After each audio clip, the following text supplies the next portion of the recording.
말씀은 요한복음 4장 23절 24절입니다. 요한복음 4장 23절 24절.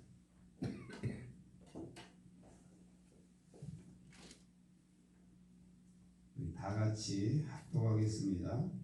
아버지께 장래에 예배하는 자들은 영과 진리로 예배할 때가 오나니 곧 이때라. 아버지께서는 자기에게 이렇게 예배하는 자들을 찾으시느니라. 하나님은 영이시니 예배하는 자가 영과 진리로 예배할지니라. 아멘.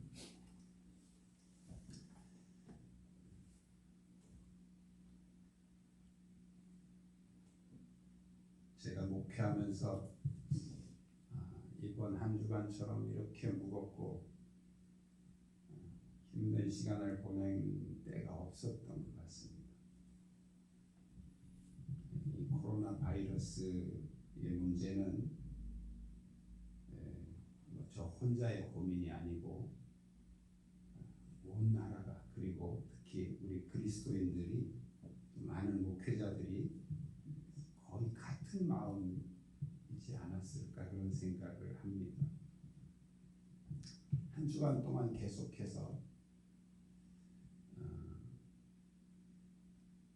이 사건을 통해서 하나님이 우리에게 하시는 말씀이 무엇인가, 계속해서 제 마음에 걸려오는 한 구절이 있었는데, 말라기서 1장 10절에 나오는 만군의 여호와가 이르노라. 너희가 내 제단 위에 헛되이 불사르지 못하게 하기 위하여 너희 중에 성전 문을 닫을 자가 있었으면 좋겠도다 하는 그 말씀이었습니다.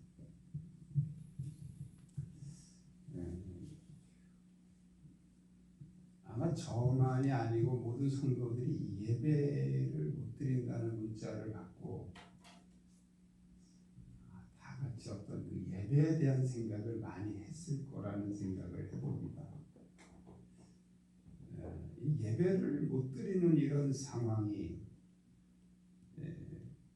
못 드리는 건 아니지만 성전에 모여서 우리가 마음껏 예배를 드리지 못하는 이런 상황이 온 것을 우리가 과연 우연이라고 생각할 수 있을까? 우연이라는 말은 원래 기독교 용어는 아닙니다. 이것은 불교 용어죠. 또 진화론적 사상에서 나온 용어죠. 우리 기독교 용어는, 우리 장로님 기도 중에도 말씀하셨는데, 섭리입니다. 하나님의 섭리. 그렇다면 이 사건을 역사적으로 지금까지 사소한 사건도 우리는 이제 하나님의 어떤 섭리로 받아들이는데, 이렇게 큰 사건이 하나님의 섭리가 아니고 그냥 누구의 어떤 실수나 누구의 잘못으로 우리가 해석할 수 있겠느냐 하는 거죠. 지금 우리 사회에서는 대통령 때문이다, 정치인들 때문이다, 또는 신천지 때문이다, 중국 때문이다, 막 이런 여러 가지 얘기들이 나오고 있습니다. 그러나 우리는 사람마다 보는 관점에 따라서 다 다르게 생각하는데, 우리 하나님의 사람들은 그러면 어떤 관점에서 생각하고 어떤 관점에서 우리가 이 문제를 바라봐야 하느냐 하는 거예요. 현실은 교회가 두 갈래입니다. 무슨 소리냐? 믿음으로 드려야 된다. 이럴 때일수록 우리는 예배에 목숨을 걸어야 된다. 이렇게 주장하고 나가는 교회가 있는가 하면 그렇지 않다. 우리는 지역사회에 속해 있기 때문에 우리들의 예배 때문에 오히려 지역에 해를 끼칠 수 있기 때문에 우리는 여기에 맞춰줘야 된다. 이렇게 해서 예배를 중단하는 교회들도 많이 있습니다. 어느 것도 정답이 아닙니다. 우리는 이걸 가지고서 서로가 네가 옳다 내가 옳다 다투거나 정죄할 필요는 없습니다. 그러나 한 가지, 저는 이 문제를 가지고 일주일 동안 고민하면서 하나님께서 우리의 예배를 뭔가 어떤 문제가 있다는 걸 말씀하시고 재정비할 수 있는 그런 시간을 가지라는 하나님의 사인이 아닌가, 저 혼자서 이제 그런 생각을 해봤습니다. 목회를 하면서 자주 고민하는 문제는 우리가 늘 드리는 이 예배가 과연 하나님께서 받으시는 예배인가 하는 그런 질문입니다. 오늘 본문에 보면 참된 예배, 아버지께 참되게 예배하는 자들은 그랬어요. 그러니까 참된 예배가 뭐냐 하는 것을 예수님이 정의를 내려주셨는데 우리 너무나 잘 알고 있는 말씀이죠. 거의 대부분 그리스도인들이 암송할 정도로 익숙한 말씀입니다. 그 참된 예배는 바로 영과 진리로 드리는 예배이고 하나님은 그런 예배자를 찾으신다고 예수님이 그렇게 말씀을 하셨습니다. 이 말씀을 예수님이 왜 하셨냐면 수가성에서 만난 여인과 대화를 하시는 도중에 이 수가성 여인이 예수님에게 질문을 던집니다. 우리들은 이 산에서 예배를 드리라고 배웠는데 당신들은 예루살렘에서 예배를 드리라고 그렇게 말하고 있는데 어느 게 맞습니까? 라는 질문이죠. 이 수가성 여인이 이 산이라고 한 그 이 산은 바로 그리심산입니다. 이 그리심산은 그러니까 모세에게 율법을 주실 때 하나님이 너희가 가나안 땅에 들어가거든 12지파를 반은 그리심산에 반은 에발산에 세우고 축복을 선포하라 하는 말씀이 나옵니다. 그래서 북이스라엘이 분단되면서 이 북이스라엘의 왕들이 그 말씀을 기억하고 우리가 그리심산에 성전을 세우면 되겠다 하고 세웠지만 그 성전은 우상의 제단이죠. 송아지로 만들어 놓은 우상의 성전, 우상의 제단입니다. 그리고 계속 백성들에게 우리는 이 그리심산이 바로 여기가 진짜 예배드려야 할 곳이라는 걸 가르쳤기 때문에 이 수가성 여인이 그 질문을 예수님에게 한 겁니다.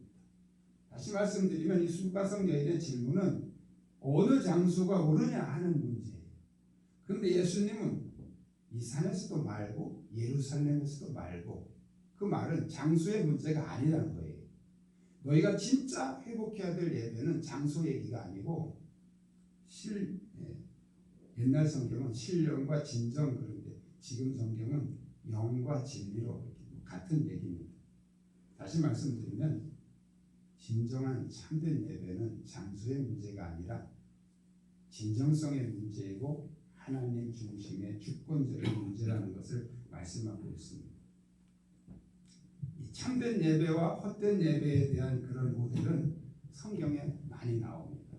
아주 대표적인 모델이 창세기 4장에 나오는 가인과 아벨의 예배이죠. 이 가인과 아벨의 예배는 각자 다른 두 사람이 드린 예배의 모델인데 하나는 참된 예배, 하나는 헛된 예배입니다. 또 하나의 모델은 창세기 33장 20절에 나오는 그 세겜의 예배와 그 다음에 35장 7절에 나오는 베델의 예배입니다. 이것은 같은 한 사람이 드린 참된 예배와 헛된 예배의 두 가지 모델입니다. 창세기 4장은 두 사람이 드린 모델이고 창세기 33장과 35장은 같은 한 야곱이라는 사람이 드린 헛된 예배와 참된 예배의 모델입니다. 이 두 가지 모델은 어떤 공통적인 특징을 가지고 있습니다. 제가 이 말씀을 묵상하면서 이건 많은 세대 차이가 나거든요. 창세기 4장하고 33장의 이 사건은 많은 시간적인 차이가 있지만 너무도 신기하게 같은 공통점을 가지고 있다는 거예요. 참된 예배의 특징은 첫째로 하나님 말씀 중심이었다. 하나님이 계시하신 예배라는 거예요. 창세기 35장에 보면 하나님이 야곱에게 너는 베델로 올라가서 제사를 드리라는 계시를 합니다. 우리가 창세기 4장은 그런 계시는 없지만 전체적인 정황을 유추해 보면 바로 이 아벨의 제사는 하나님이 계시하신 제사라는 그런 결론이 나옵니다. 결국 같은 얘기인데 바로 하나님이 말씀하신 하나님 중심의 예배라는 거예요. 자, 그런데 그 예배를 드린 후에 어떤 현상이 나타나냐면 공통적인 현상인데 사람이 죽습니다. 예배 드리고 나서 아벨이 가인에게 맞아 죽지요. 그런데 창세기 35장에 가면 예배 드리고 내려오는 길에 라헬이 죽습니다. 저는 이 본문을 깨달으면서 소름이 돋았어요. 우리는 보통 이제 예배 드리면 어떤 좋은 일이 일어나고 기쁜 일이 일어나고 이렇게 생각을 했는데 성경을 보니까 참된 예배를 드리고 나서 사람이 죽습니다. 아벨은 예배자가 죽은 것이고요. 라헬은 야곱에게 가장 사랑하는 아내, 가장 사랑하는 존재가 죽었다는 거예요. 이것은 나타나는 현상이고요. 그 다음에 그 결과를 보면요. 아벨이 죽은 후에 하나님은 새로운 구원의 역사를 이루시는데 그가 바로 아벨 대신에 셋을 주셨다고 합니다. 다시 말씀드리면 이 참된 예배를 통해서 하나님은 구원의 역사, 구원의 계대를 이어가셨다는 거예요. 그런데 창세기 35장에 보면 이 야곱의 참된 예배 후에 라헬이 죽습니다. 근데 라헬이 그냥 죽는 게 아니에요. 베냐민을 낳고 죽습니다. 베냐민이 태어나면서 동시에 라헬은 죽습니다. 여기 놀라운 비밀이 있습니다. 이 베냐민이 누구냐는 거예요.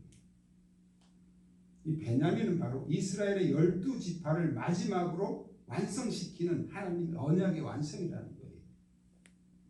자, 참된 예배는 이렇게 공통적인 특징을 가지고 있습니다.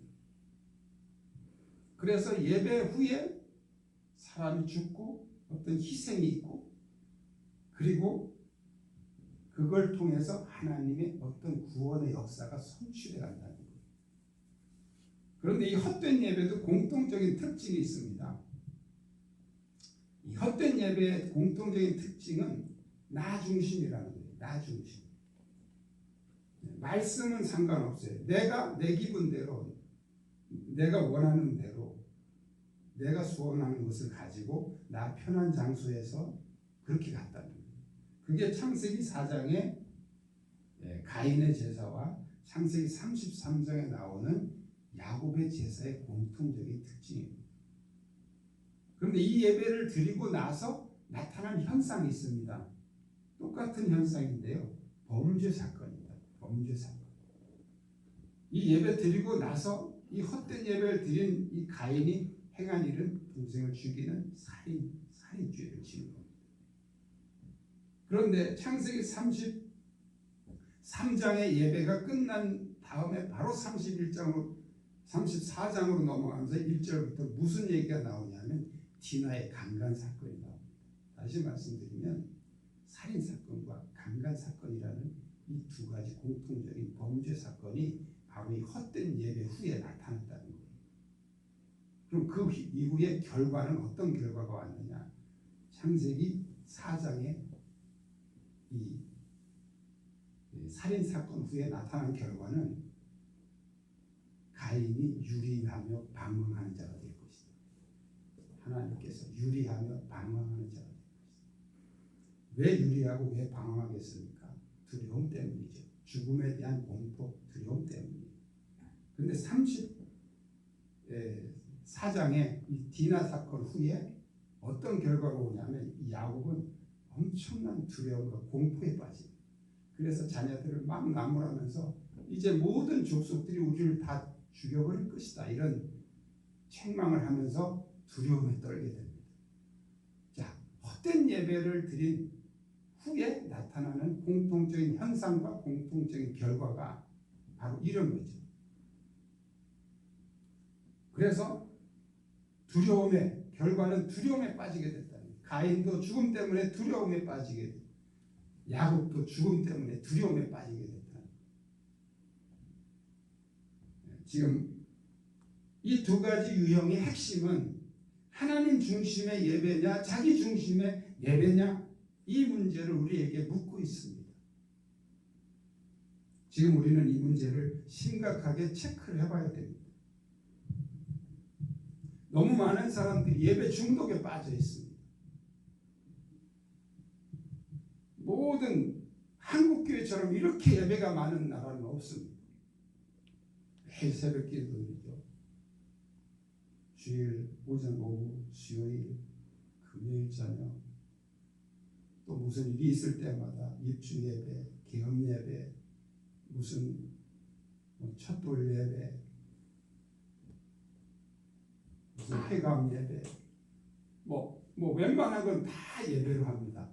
저는 이거 굉장히 좋다고 생각합니다. 좋은 현상이에요. 예배를 싫어하고 예배를 거부하는 사람보다 얼마나 좋습니까?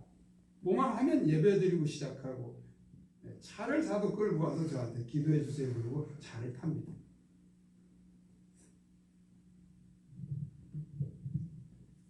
그러나 우리가 질문해야 되는 것은, 만약에 이 많은 예배들이 헛된 예배라면 그 예배는 많을수록 더 골치 아픈 예배가 된다.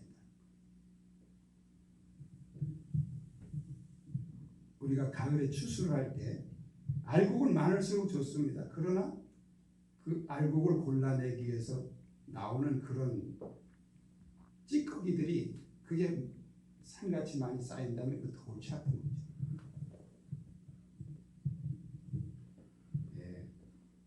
하나님이 받으시는 참된 예배라면 그것은 우리가 날마다 아니라 24시간 계속 드려도 더 좋은 겁니다. 그러나 문제는 하나님이 받지 않으시는 헛된 예배라면 그것을 많이 드릴수록 더 하나님의 마음을 아프게 하고 화나게 한다는 거예요.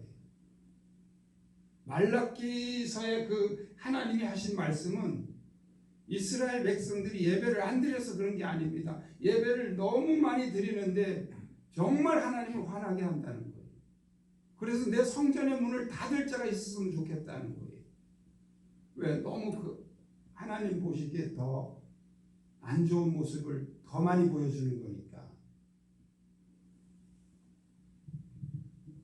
예배는 나의 필요를 채우는 어떤 종교 행위가 아닙니다.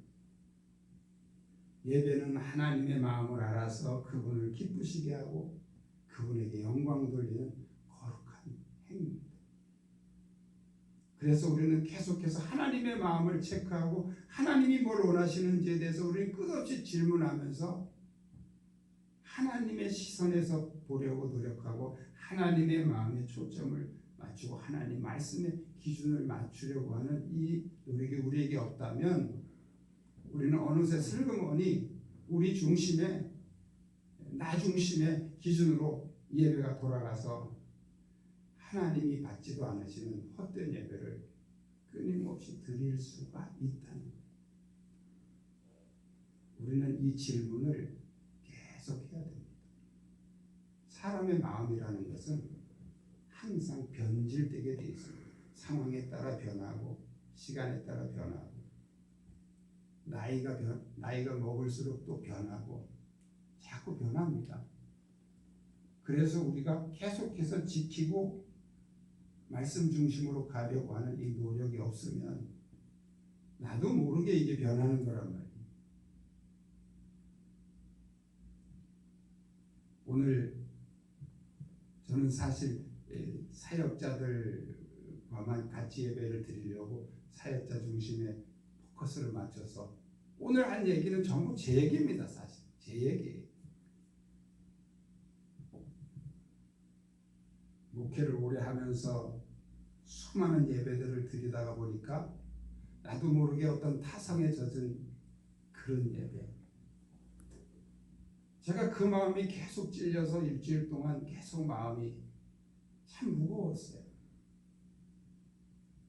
누구를 탓하기 전에 이게 바로 나를 향하신 하나님의 채찍이 아닌가.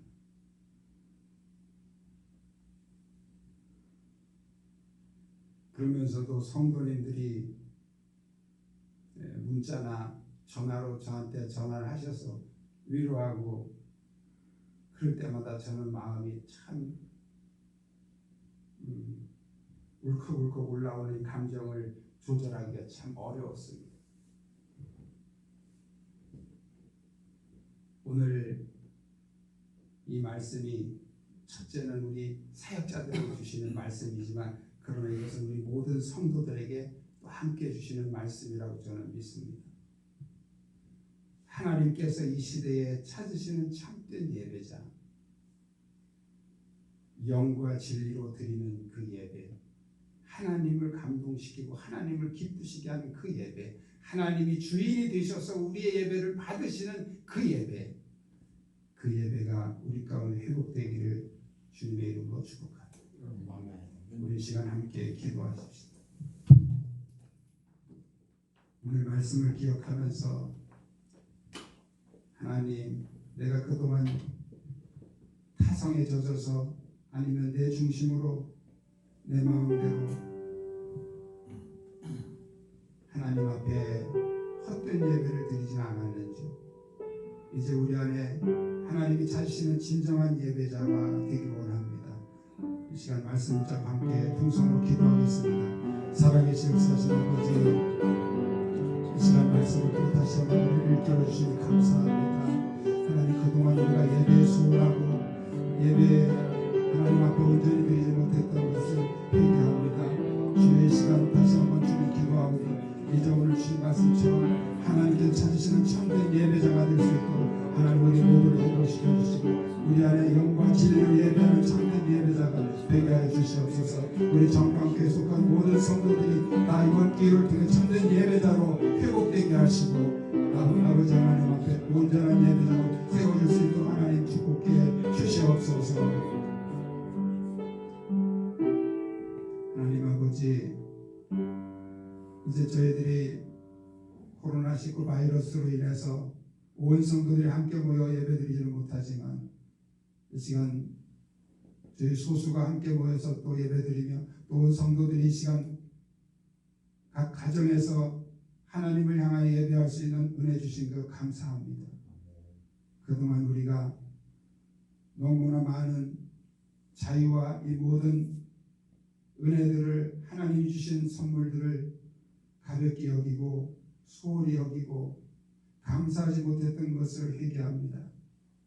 주님, 이번 사태를 통해서 우리가 절실하게 하나님의 은혜를 사모하며 그동안 하나님이 우리에게 주신 은혜들이 얼마나 소중한 것이었는지 깨닫게 하시고 참된 예배자로 회복되게 하여 주시옵소서.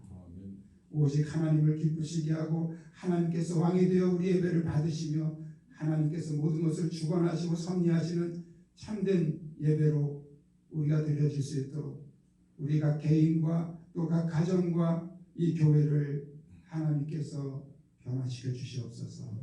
이 시간에도 함께 각 가정에서 예배드리는 모든 성도들 처소마다 성령의 은혜로 충만하게 기름 부어주시고 하나님께서 시간 위로하시고 또 이 시간 하나님께서 말씀하시는 그 음성을 통해서 저들이 하나님 앞에 온전한 믿음을 회복할 수 있는 복된 기회가 되게 하여 주시옵소서. 특별히 기도하옵기는 하나님, 하루속히 이 코로나의 사태가 해결되게 하시고 이 문제를 인해서 모든 전국에 있는 또 전 세계에 있는 모든 교회들이 다시 한번 깨어일어나 하나님 앞에 진리 앞에 바로 설 수 있는 복된 기회가 되도록 인도하여 주시옵소서. 모든 말씀 예수님의 이름으로 기도드리옵나이다.